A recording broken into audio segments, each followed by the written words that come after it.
Red alert, US sends troops to the Middle East. The US is sending troops to the Middle East. Again. This time it's a significant increase in military presence. That's what the Pentagon says. What does that actually mean? More ships, more planes, more boots on the ground, all in a region already drowning in conflict. Now you might be wondering why. Why is the US flexing its military muscles again?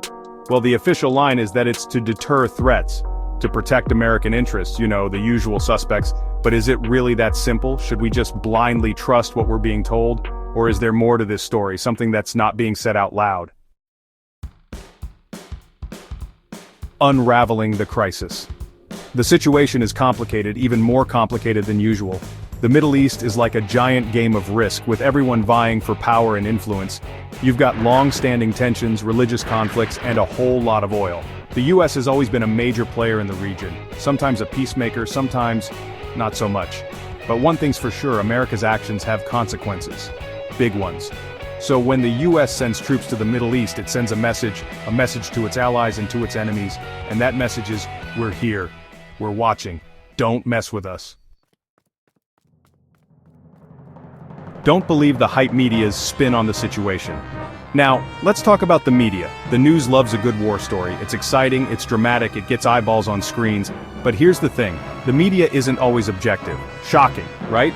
They often present a simplified version of events, good guys versus bad guys, black and white. But the world is a lot more nuanced than that. There are shades of gray everywhere you look. The media also has its own agenda. Whether it's pushing a particular narrative or simply trying to get the most clicks, they're not always interested in presenting the whole truth. So, how do you separate fact from fiction? How do you navigate this minefield of information?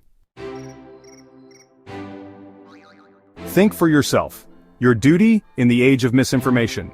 The answer is simple, but not easy. Think for yourself. Don't just blindly accept what you're being told, even if it's coming from a supposedly reliable source. Question everything. Do your own research. Look for multiple perspectives. It's your responsibility as a citizen to be informed, to understand the issues, to engage in critical thinking, and to form your own opinions.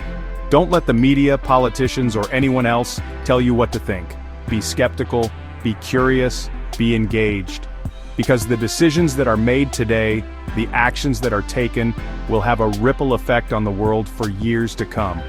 And your voice, your opinion, matters.